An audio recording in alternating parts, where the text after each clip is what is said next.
Hey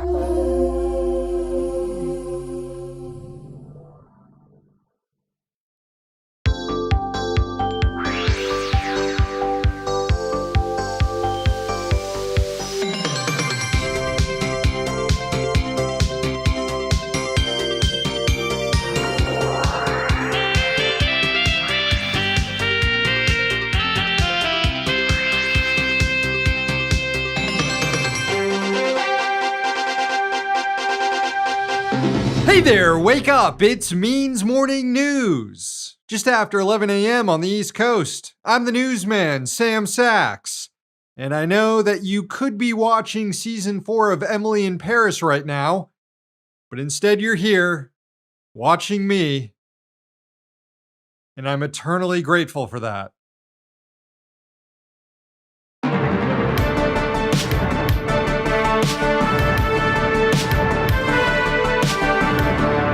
Negotiators are meeting in Doha today for a last-ditch attempt to strike a ceasefire deal in Gaza before the entire region explodes into a wider war. Mediators from the US, Qatar, and Egypt will be present at the talks. Israel is also sending a delegation, and Hamas representatives are on standby to respond to any presented framework. So far, Hamas and the Israelis have not met directly to discuss ending the war, but through intermediaries. And one reason for that is because Israel keeps trying to kill the lead negotiators for Hamas. Now, the group had already agreed to a ceasefire back in July that included 3 phases. First, a hostage exchange, followed by a lasting cessation in fighting and the withdrawal of Israeli troops from Gaza and the return of Palestinians to their homes. And then phase 3, a reconstruction effort in the Strip and a permanent end to the siege. But that deal was scuttled by Prime Minister Benjamin Netanyahu and hardliners in the Israeli government who want to keep the war going. Netanyahu has repeatedly said the war will not end until Hamas is completely eliminated. And he has tried to ensure that any ceasefire deal includes a loophole that allows the Israelis to continue fighting in Gaza. That's why it's proven to be so difficult to strike a deal. The New York Times this week reported on Israel's inflexibility during prior talks, or what could be described as attempts to sabotage an agreement. Quote, Mr. Netanyahu has in fact added new conditions to Israel's demands, additions that his own negotiators fear have created extra obstacles to a deal. The documents reviewed by the Times make clear that the behind-the-scenes maneuvering by the Netanyahu government has been extensive and suggests that agreement may be elusive at the talks set to begin this week. Those new conditions included allowing Israeli forces to remain in control of Gaza's southern border and restricting Palestinians from returning to their homes in northern Gaza. The paper added that Netanyahu could be intentionally mucking up a deal in order to save his job. Quote, Mr. Netanyahu's Israeli critics partly blame the prime minister for the deadlock because his new conditions risk derailing the talks at a time when a deal appears within reach. Some have argued that he is prioritizing the stability of his coalition government above the freedom of the hostages. His small majority in parliament depends on several far-right lawmakers who have conditioned their support for his government on the prevention of a ceasefire. Now, the stakes are higher during this round of peace talks compared to prior ones, and that's because the region is bracing for possible retaliatory strikes against Israel from Iran and from Hezbollah in Lebanon. Iran and Hezbollah have so far both shown restraint in the face of Israeli aggression and the ongoing genocide in Gaza, careful to not trigger a wider war and scuttle peace talks.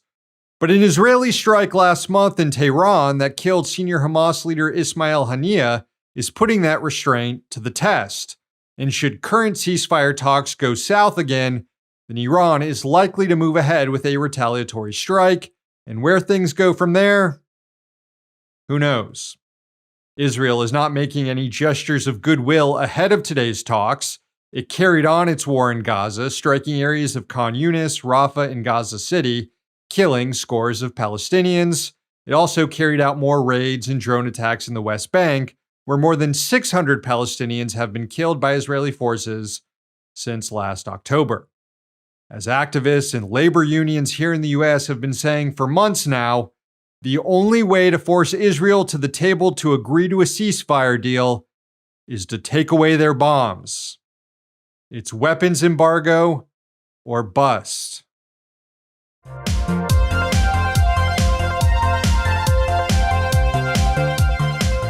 According to the Centers for Disease Control and Prevention, more than half the states in the U.S. are experiencing a surge in COVID cases. By examining wastewater data, the agency reported that 27 states are dealing with very high levels of COVID spread, and another 17 states are just dealing with high levels. Most COVID surveillance tools have been disabled since the Biden administration declared a premature end to the pandemic in 2022. So it remains difficult to get a full picture on how many people are still contracting COVID, still getting sick, and still dying. Reviewing levels of virality in wastewater is one of the few tools still at the CDC's disposal. More local data out of New York also shows COVID transmission levels increasing in the 5 counties that make up New York City. Meanwhile, in nearby Nassau County, local Republicans just made it a lot more difficult for their residents to protect themselves from the viral spread. This week, the Nassau County Legislature's mask ban officially went into effect. The measure was passed earlier this month by the Republican majority. The ordinance is more strict than one passed in North Carolina in June that allows law enforcement to ask people to remove their masks in order to verify their identities, and increases penalties for crimes carried out while wearing a mask. In Nassau County, police can stop you and demand that you take off your mask. Doesn't matter if it's a surgical mask or a ski mask. The law requires reasonable suspicion to be stopped, but the ACLU warned that it's written so vaguely that cops could stop anyone in public who is wearing a mask for questioning. There are religious and health exemptions in the law, but that won't deter initial police harassment. And the health exemption only applies to an individual's own health, not their attempts to protect others by wearing a mask. Individuals arrested for breaking the mask ban could be hit with a $1,000 fine or 1 year in jail, or both. The main purpose of the law isn't to benefit the coronavirus, which it will, but instead to restrict First Amendment protected protest. Lawmakers cited the ongoing anti-genocide protests around the country, in which participants often mask up, as the reason for the law.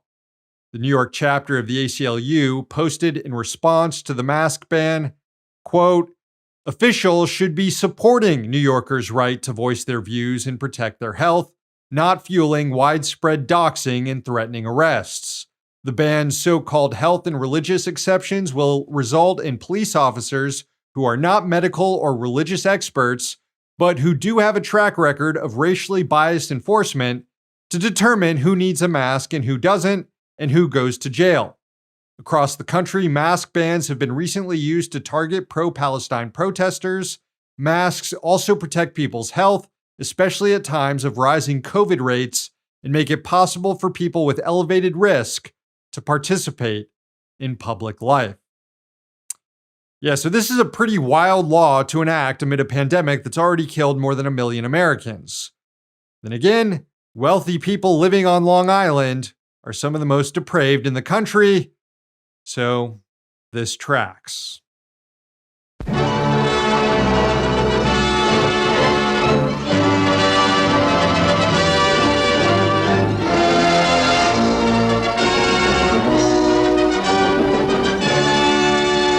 Time for This Week in Working Class History, a segment made possible by the kind folks at the Working Class History Project.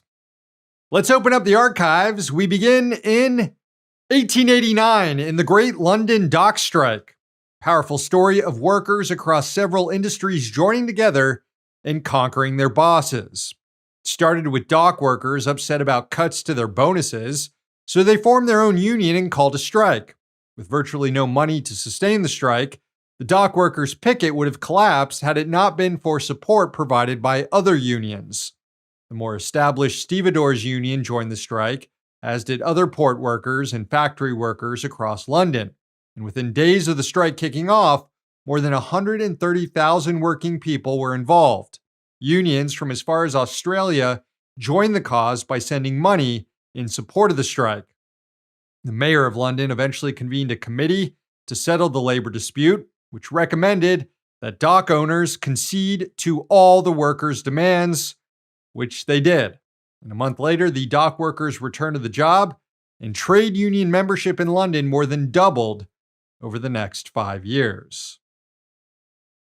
Next up, 1985 with the Hormel Meatpackers strike.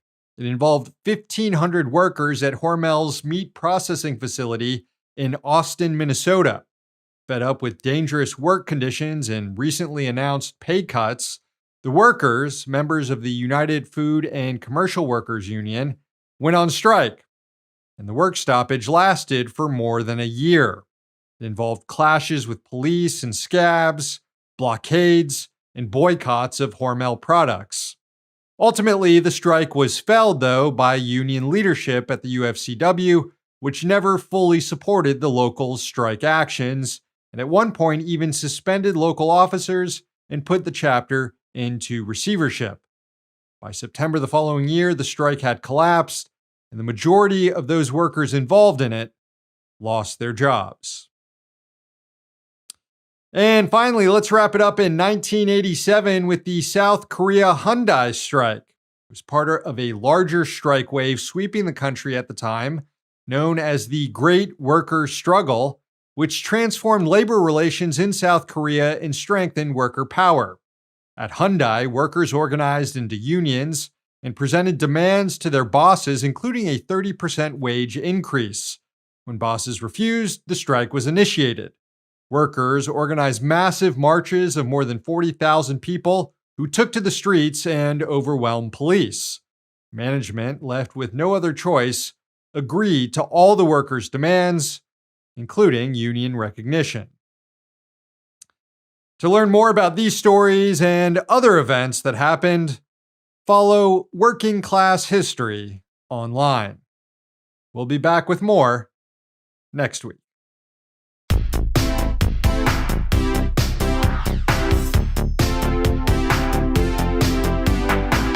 Hey, no show tomorrow, gang. The team has the day off, so that means we need to get to the main business at hand today instead. Let's get right to it. This week's Rich Dick is Joe Lonsdale.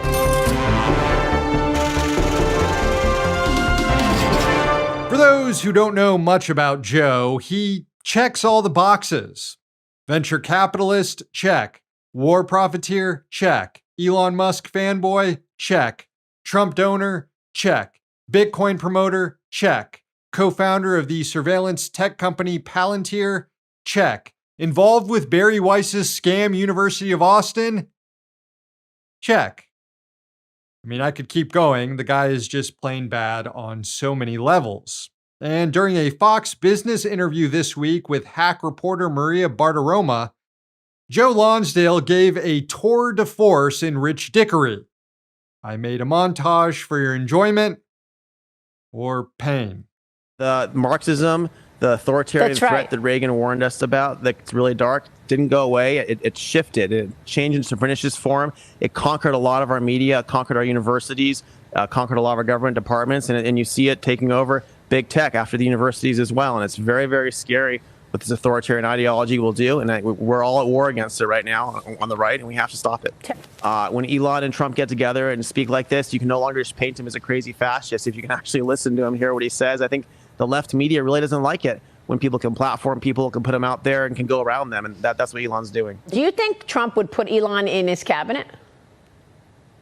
I don't know if he'd be in the cabinet. I think Elon's a very busy guy, but I think he'd be very involved in making sure to help fix our government. There's a lot of really broken things to take care of, and I think Elon would be there with Vivek Ramaswamy and with others, and there'd be a lot of competent people, and I'd hopefully be helping too, Maria. And crypto is on a pro-liberty side. All over the world, where there's crackdowns from authoritarians, the only way to get your money out and the only way to kind of move things around in those countries with the authoritarians can't control is with crypto. Crypto is a great outlet if the government does major inflation, destroys things. So people who are naturally authoritarian, they're going to be against crypto. I love your work because you are such a patriot, and you show that through and through, even through your investing. I want to get your take on how you invest in defense and defense technology investments. Saronic is ramping up very quickly for the Navy. It's the latest new defense unicorn that I helped found with some amazing former Navy SEALs and great talent here in Texas. And this company is able to build hundreds and then thousands of small autonomous weaponized vessels for the same cost as one large ship. And it turns out that in a battle, you're going to want thousands of these things versus one. And then you want to have other new technologies. For example, Epirus, our company, can use electromagnetic radiation, like a pulse, to turn off these kind of drones, to turn off these swarms from miles away. So you both need to have a lot of these things that are smart, and then you need new ways of turning them off. And it's a whole different battlefield out there with electronic warfare and with everything else going on. I love it, Joe. Love what exactly? No, for real, why is Maria so excited about the future of autonomous warfare? These people are sickos. Lonsdale ranting about Marxists, getting excited about great power wars. This guy's like a millennial Dick Cheney, but instead of getting rich in the oil industry, Lonsdale got rich on Silicon Valley. And instead of being a vice president, Lonsdale is content as CEO of Skynet. He is, however, trying to play a key role alongside Elon Musk in getting Donald Trump elected. This is from the New York Times on a super PAC the men started to influence the presidential election. Quote, the super PAC, according to 3 people close to the organization, is led in part by Joe Lonsdale, a co-founder of the software company Palantir and a politically ambitious venture capitalist in Austin who serves as a political confidant to Mr. Musk. Mr. Lonsdale, the people say, has played a key role in fundraising for the group in its opening weeks, encouraging his network of influential entrepreneurs to support the super PAC. His personal company donated $1 million to the group. $1 million. What happened to the days when rich people just spent that money on another yacht or on surgery to make themselves taller or something? Joe touched on a lot of subjects in that Fox Business interview, but one thing that wasn't mentioned is what he does on his free time, which is wage war on the homeless. To be clear, not wage war on homelessness, which somewhat of Lonsdale's resources could make an impact, but no, Joe wants to wage war on the homeless. And this was the subject of a deep dive into Lonsdale by In These Times this week. Lonsdale resides in Texas, where he set up the Cicero Institute, a so-called nonpartisan think tank that focuses on getting states to criminalize being homeless. And it's been quite successful. Quote, the Cicero Institute has helped transform homelessness policing from a niche fixation of a segment of Silicon Valley into a rallying cry in the culture war, bringing new levels of both visibility and cruelty to the issue. Vice presidential candidate J.D. Vance repeated the Cicero Institute's talking points at a Senate hearing last year, and some of the group's preferred measures are included in Project 2025. The article then goes on, discussing exactly how Lonsdale screws with unhoused people. Quote, in the Cicero Institute's approach, advocates see something more alarming, a push to defund long-term solutions and instead force municipalities to sweep the housing affordability crisis under the rug through increasingly draconian measures. Template state legislation authored by the group allows a fine of up to $5,000 for repeat violations of camping bans and makes it easier to commit people to psychiatric institutions. It also financially punishes cities with higher than average rates of homelessness and redirects funding for permanent housing to short-term shelters. Elements of the group's cut and paste bill have now been introduced in 15 states and passed in 8. Wow, so this motherfucker's worth $500 million and he's devoting his time toward messing with people who have nothing, making their lives even harder because he gets off on it or something. Actually, in addition to getting off, Lonsdale also profits off it. He's invested in the private prisons industry, which stands to gain off more carceral policies toward the unhoused. A lucrative homeless to prisons pipeline, if you will. And that is some next level evil shit. Lonsdale could be a believable Bond villain if his hairline didn't reek of desperation so much.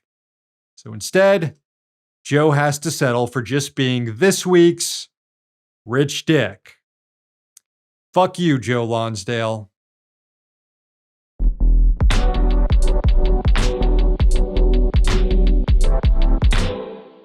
All right, friends, the show ends today with a sunrise from Missouri. It was sent in by John in Gun City.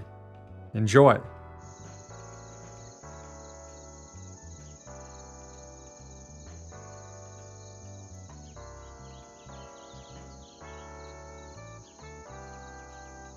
Thank you, John. Show's over. Thanks for watching, and thanks to the team behind the scenes. Please sign up for Means TV, subscribe to our YouTube and podcast channels, and follow us on social media. One day, capitalism will fall. Until then, we'll be right here. Except tomorrow, no show tomorrow. I'll see you next week.